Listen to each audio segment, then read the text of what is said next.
Alam mo ba na si Senador Robin Padilla, kahit na sinasabihan nilang bobo, nasabihan nilang walang kwentang senador, kung ano-ano pang pampabas na ginasabi nila, pero siya lang ang senador na may paninindigan dyan sa Senate regarding dyan sa impeachment ni BP Inday Sara Duterte ngayon. Ang sabi nga niya, ang batas ay batas. Buti na lang may isang Robin Padilla sa Senado na walang sikat, walang malakas.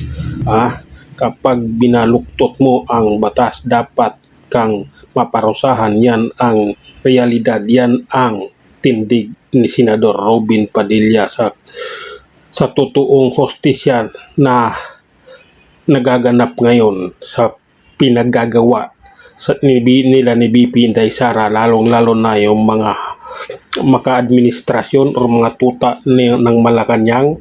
Kaya sabi ni Senador Robin Padilla, no one is above the law, diba? Dahil yung panggigipit nila kay BP Inday Sara ngayon, yan po ay may nag-uutos sa kanila.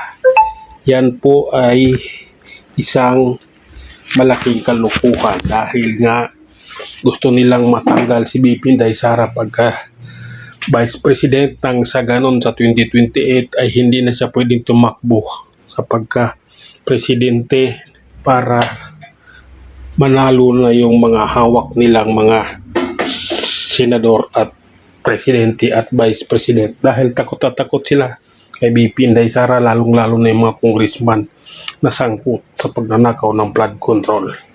Kaya ngayon, kung ano-ano yung pinagsasabi nila. Pero mayroon tayong isang Robin Padilla na may paninindigan.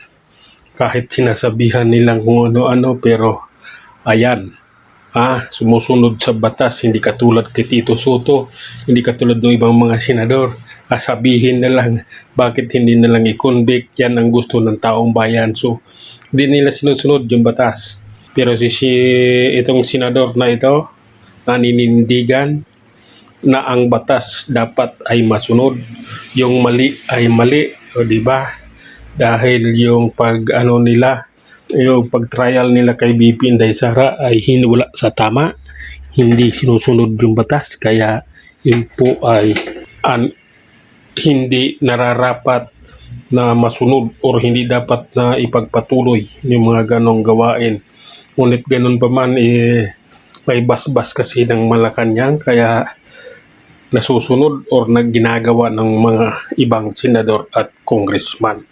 Dahil yung iba dyan bayad at yung iba dyan ay takot na makulong pagdating ng 2028 dahil sila ay malaking pera ang nakuha dahil sa pagnanakaw sa flood control.